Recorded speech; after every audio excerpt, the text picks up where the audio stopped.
Hi, I'm Jim, and this is Jim's Fix-It Shop, and we're working on a John Deere saber, and I want to show you some of the things I've done to it. It originally came here because it would not start.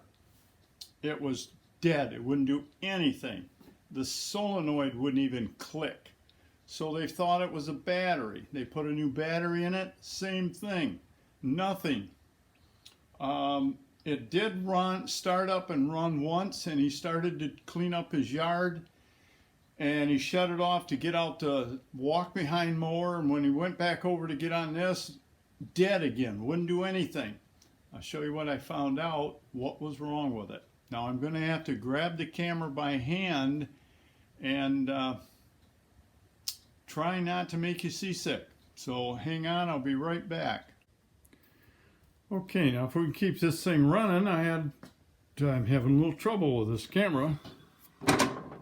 Okay, now you put the new battery in, and I don't know if you can see down in here or not, but way down in there, there's the solenoid right there. And right next, well, where'd it go?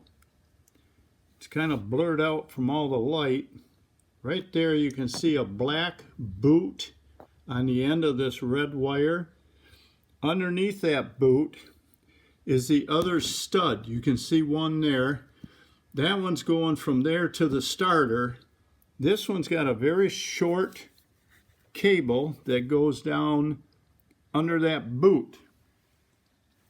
What happened is the nut on the solenoid backed off, and it would have come completely off if it wasn't for that boot that stopped it.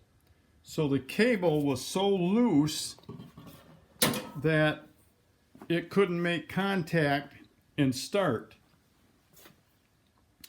Now I might as well drop this mower deck back down if I can get back on here.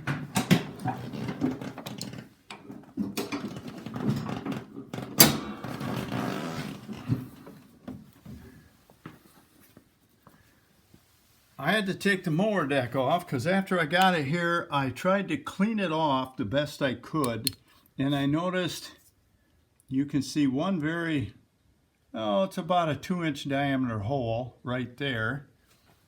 Back here,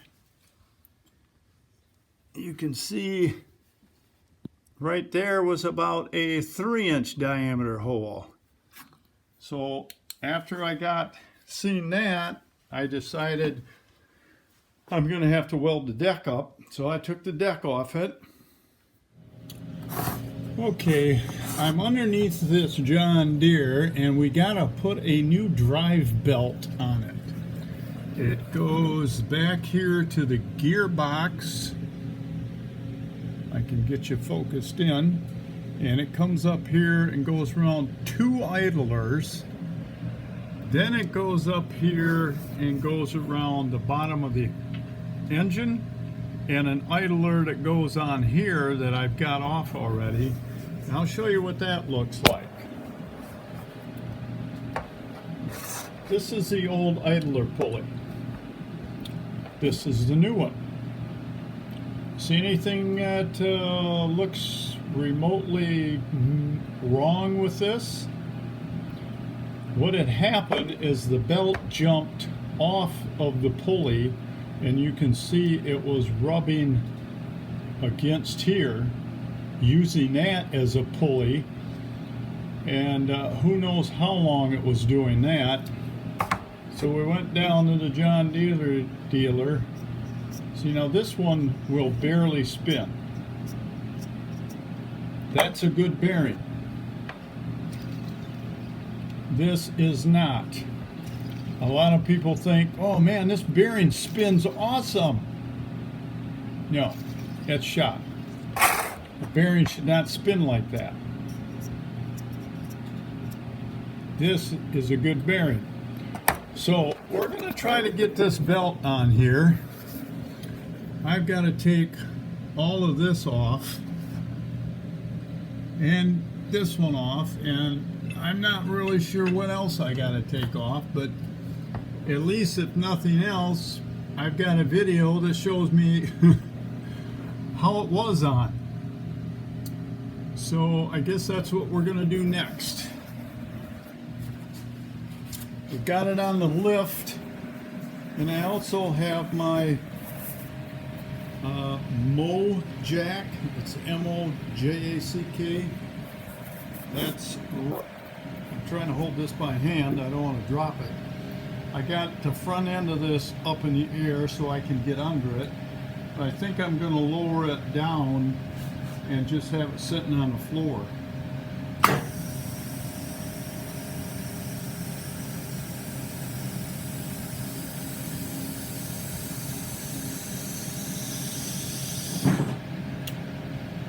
And we'll try to squeeze under there and see what we can do. So hang on, I'll be back. Put this thing back in the tripod. Grief, shaking so much you can't see anything. But after I got the deck off, I could see the belt on the bottom of the deck for the drive that went back to the transmission, and this is all I seen all the way around the belt. So I said, okay, we need a new belt. So I called up John Deere dealer, and oh yeah, he says we got one of them, they're 80 bucks. Well, it was 80 bucks for the belt and the idler pulley. So when I was over there, I asked him, hey, just for the heck of it, what do you charge me to put this belt on? So, that's an hour and a half job. We charge $180 to do it. Wow. I wish I could get that kind of money. Don't you? So we did get the belt on, and I'll tell you, there was a whole lot more stuff I had to take off and unhook to get that belt out of there, other than the keepers that were around the idler pulleys.